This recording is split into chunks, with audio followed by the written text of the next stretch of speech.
আলোচ্য বিষয় হচ্ছে বায়ুমণ্ডল।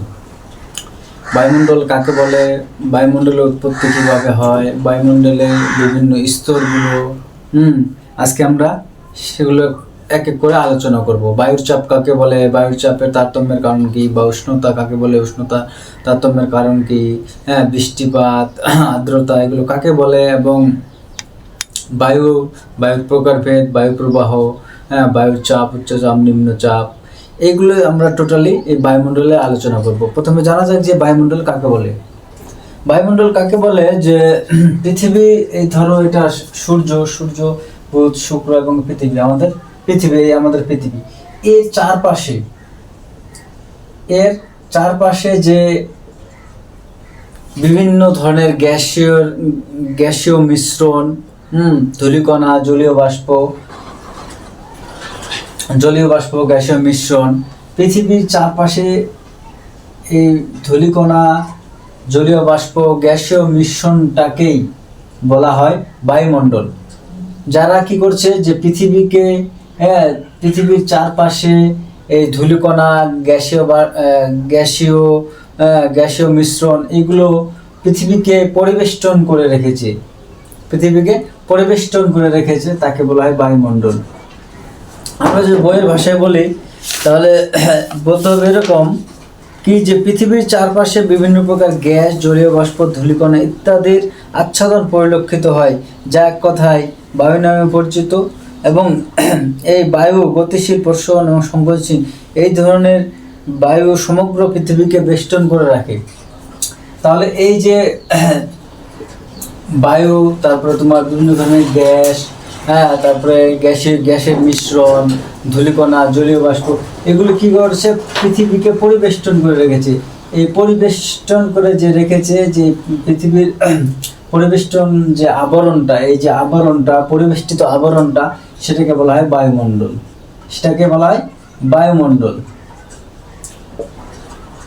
তাহলে বায়ুমণ্ডল কাকে বলে, যে পৃথিবীর চারপাশে বিভিন্ন ধরনের গ্যাসীয় মিশ্রণ, বায়ু এবং জলীয় বাষ্প ও ধূলিকণার যে একটা আবরণ পৃথিবীকে পরিবেষ্টিত করে রেখেছে, চারদিকে, এই দেখো, চারপাশে পরিবেষ্টিত করে রেখেছে, তাকে বলা হয় বায়ুমণ্ডল। এই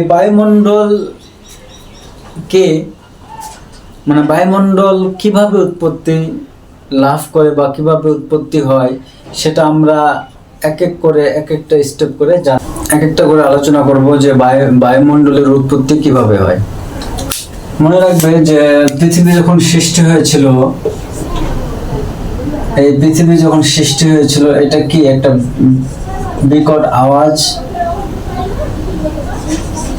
বিকট আওয়াজের মধ্যে দিয়ে তৈরি হয়েছিল। সেই পৃথিবীতে আমরা পড়ছি বিগ ব্যাং থিওরিতে, যে পৃথিবী একটা বিকট আওয়াজের মাধ্যমে উৎপন্ন লাভ করেছিল বা সৃষ্টি হয়েছিল, এবং পৃথিবীটা যখন সৃষ্টি হয় তখন সেটা আগুনের গোলার মতো ছিল। তাহলে এখানে কোশ্চেন হচ্ছে যে প্রশ্ন ওইটাই, যে আজকে যে আমাদের বায়ুমণ্ডল আমরা বসবাস করি, এবং যে বায়ুমণ্ডল আমাদের আছে, এই বায়ুমণ্ডল কি যখন পৃথিবীর সৃষ্টি হয়েছিল তখন সেই বায়ুমণ্ডল ছিল না।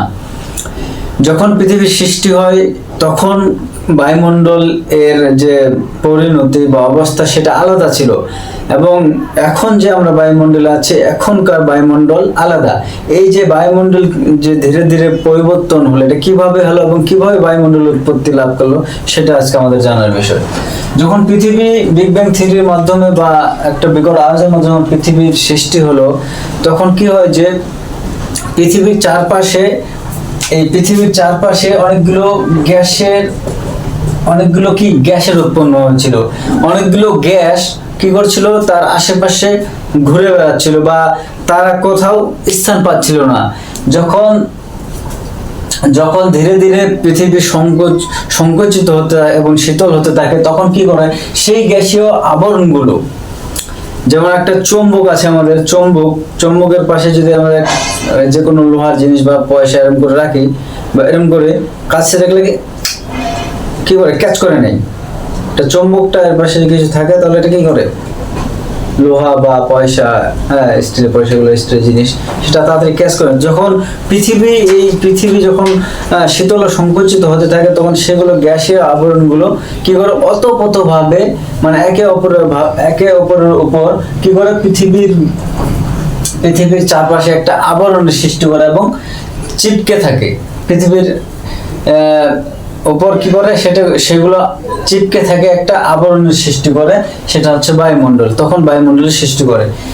বায়ুমণ্ডল সৃষ্টি হওয়ার কারণ কি, যে যখন বায়ুমণ্ডল সৃষ্টির সময় তখন বিভিন্ন গ্যাসের প্রভাবটা বেশি ছিল। হ্যাঁ, বিশেষ করে হাইড্রোজেন গ্যাস, তখন কিন্তু হাইড্রোজেন গ্যাসের মাত্রা খুবই বেশি ছিল। মোটামুটি ধরো 70% হাইড্রোজেন, এই H2O 70% ছিল। তাহলে বায়ুমণ্ডল উৎপত্তিতে প্রথম স্টেপ হচ্ছে মাধ্যাকর্ষণ বলের প্রভাব। এই মাধ্যাকর্ষণ বলের প্রভাবে কি হয়, পৃথিবী যখন সংকুচিত হয় এবং শীতল হয়, তখন মাধ্যাকর্ষণ টানে বা বলের প্রভাবে কি হয়, হ্যাঁ হাইড্রোজেন উৎপত্তি হয়।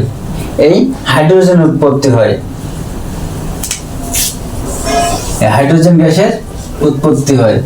তারপরে তখন তো সেটা শীতল এবং সংকুচিত হলো, কিন্তু ভিতরে যে ছিল পৃথিবীর ভিতরে কি ছিল, হ্যাঁ তোমার ধরো খুব সেটা গরম ছিল, বা সেটা তোমার তরল ও সান্দ্র ছিল, তরল এবং সান্দ্র অবস্থায় ছিল পৃথিবীর ভিতর।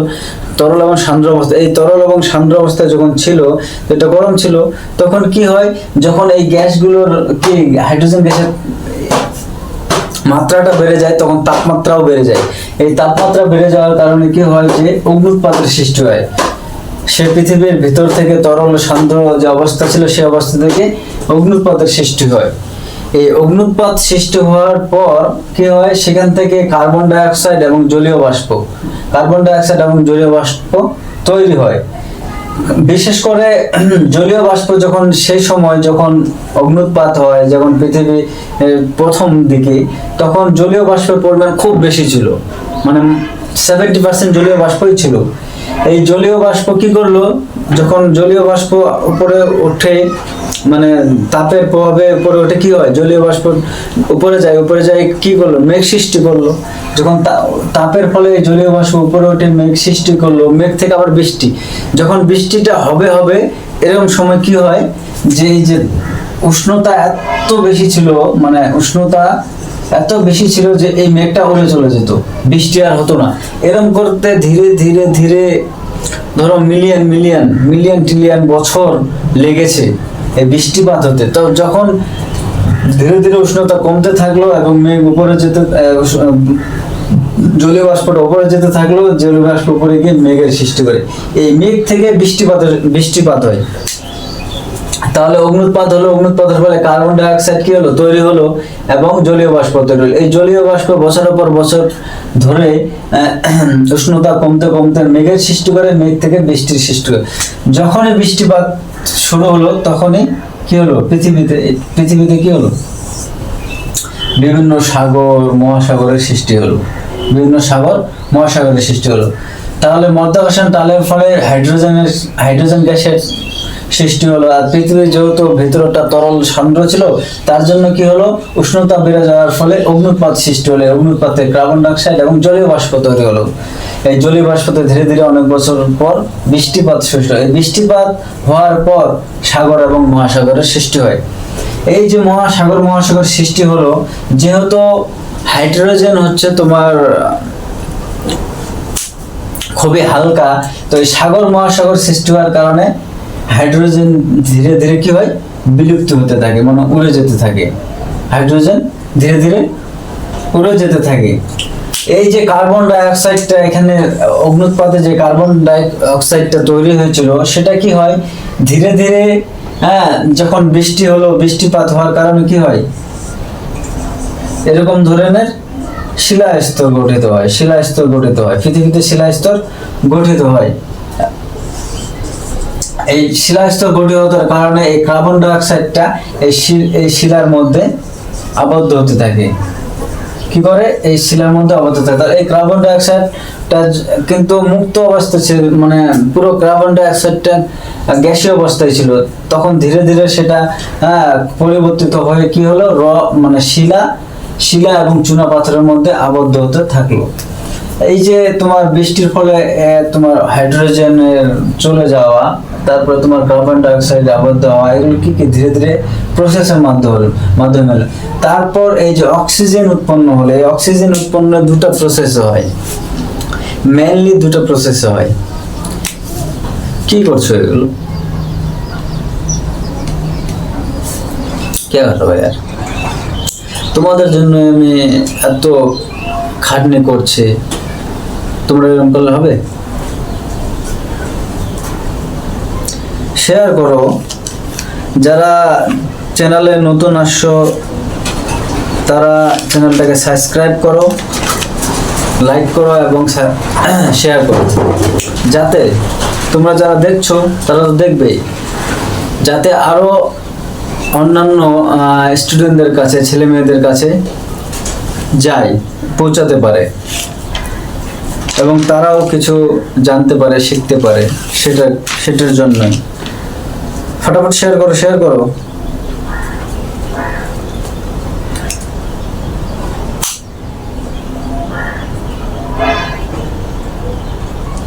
কি গার্লফ্রেন্ড শেয়ার করতে মানা করছে নাকি?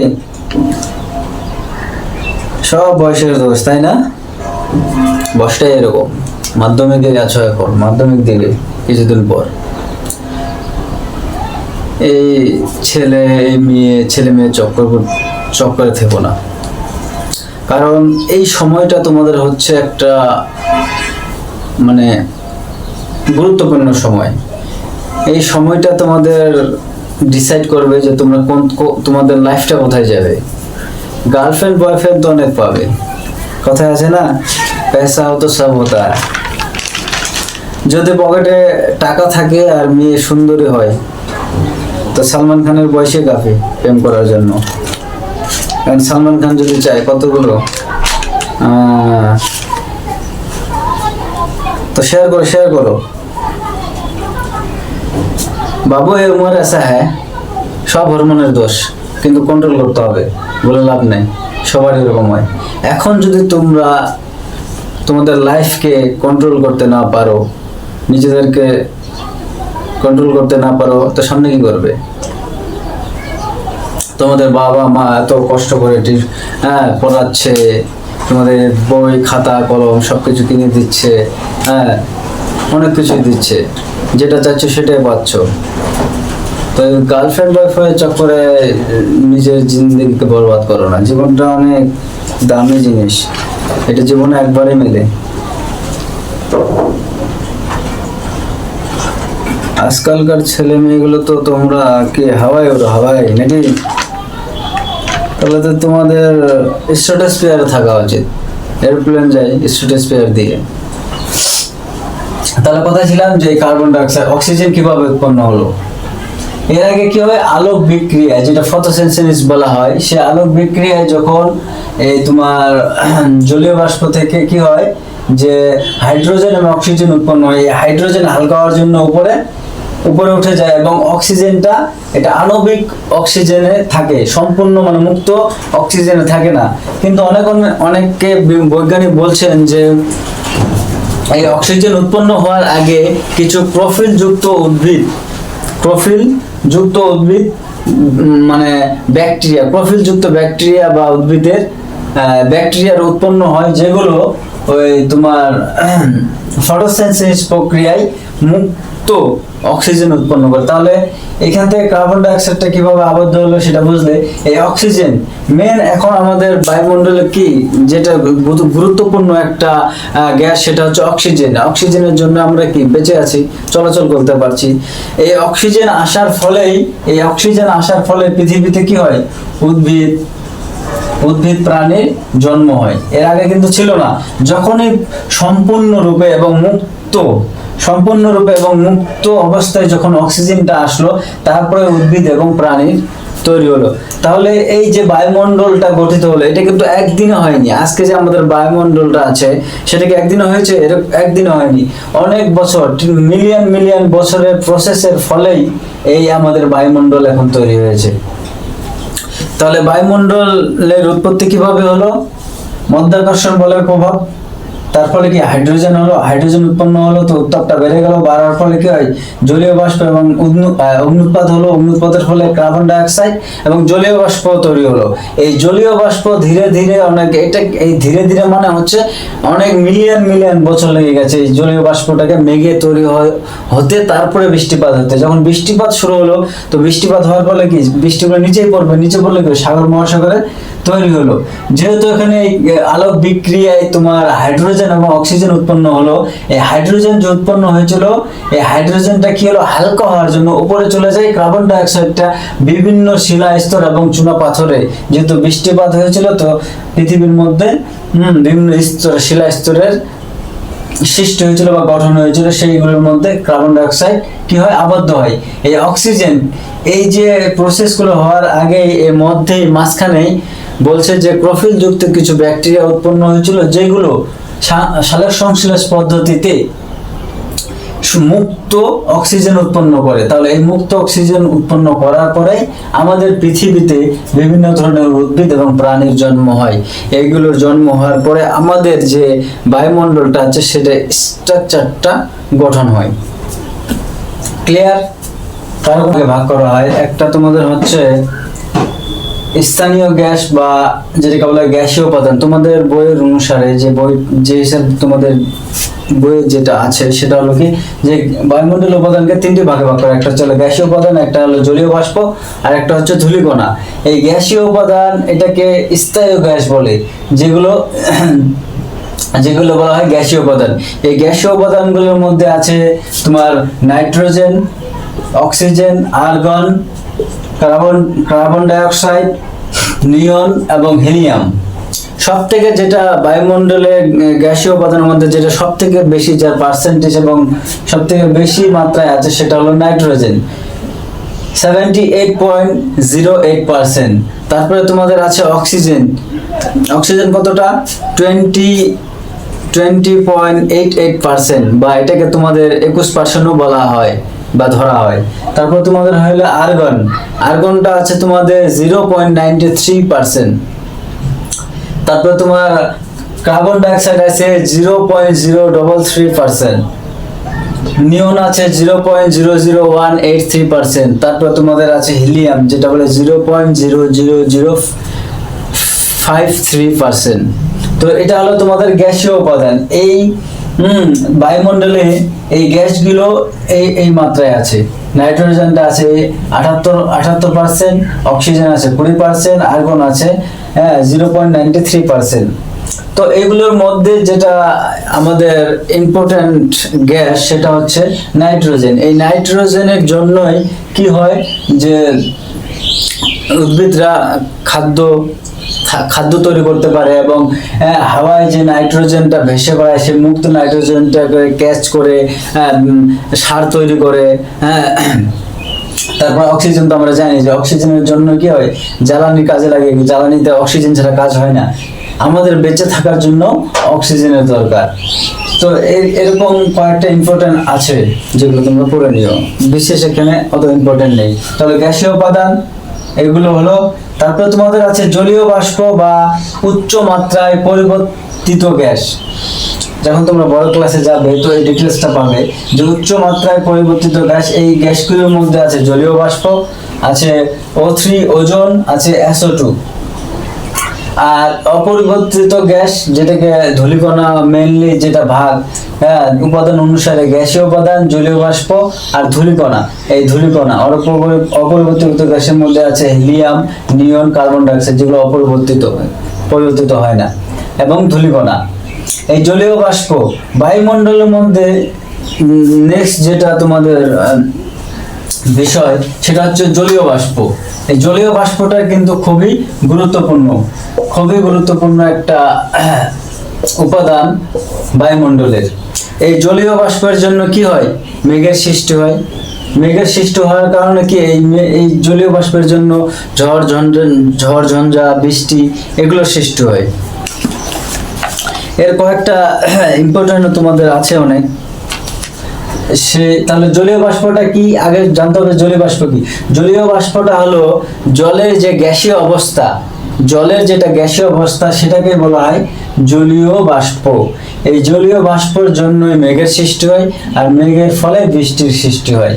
তাহলে যে জলীয় বাষ্পটা আমাদের কি বায়ুমণ্ডলের একটা গুরুত্বপূর্ণ উপাদান, বৃষ্টিতে কাজে লাগে। তারপরে তোমাদের হলো ধূলিকণা।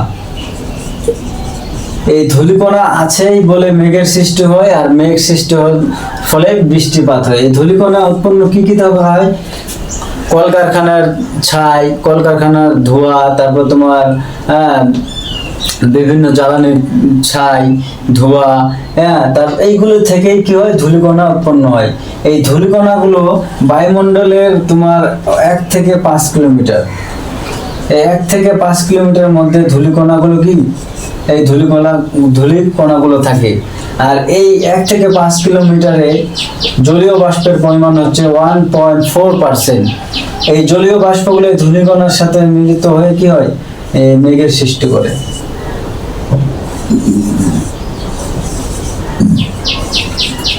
এই মেঘের সৃষ্টি করে। তাহলে জলীয় বাষ্পের পরিমাণটা কত? বায়ুমণ্ডলের 1 থেকে 5 কিলোমিটার মধ্যে সব থেকে বেশি থাকে, 90%, 1.4%। টোটাল জলীয় বাষ্পের পরিমাণ হচ্ছে বায়ুমণ্ডলে 4 বা 5%, কোনো জায়গায় 4%, কোনো জায়গায় 5% আছে। তাহলে টোটাল জলীয় বাষ্পের পরিমাণ হচ্ছে 5%। তার মধ্যে 1.4% থাকে 1 থেকে 5 কিলোমিটার মধ্যে বা 12 কিলোমিটারের মধ্যে থাকে পুরোটা। তো এরপর আবার জলীয় বাষ্প থাকে না। তাহলে এই 1.4% 1 থেকে 5 কিলোমিটারের মধ্যে থাকে, এবং এই ধূলিকণাগুলো কি হয়? 1 থেকে 5 কিলোমিটারের মধ্যেই সব থেকে বেশি থাকে। এই ধূলিকণাগুলোর সাথে জলীয় বাষ্প মিশ্রিত হয়ে মেঘের সৃষ্টি করে, মেঘ থেকে বৃষ্টিপাতের সৃষ্টি করে। তাহলে ক্লিয়ার? কারো কোনো ডাউট? তাহলে গ্যাসীয় উপাদানগুলো কি কি? গ্যাসীয় উপাদানগুলো আমরা জানলাম, nitrogen, oxygen, argon, carbon die oxide, নিয়ন, তারপরে হিলিয়াম। এগুলো হচ্ছে গ্যাসীয় উপাদান। জলীয় বাষ্পটা কি?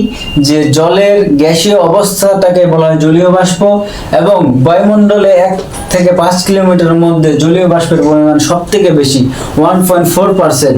টোটাল হচ্ছে 5%, মধ্যে 1.4% 1 থেকে 5 কিলোমিটারের মধ্যে থাকে। ধূলিকণা কি?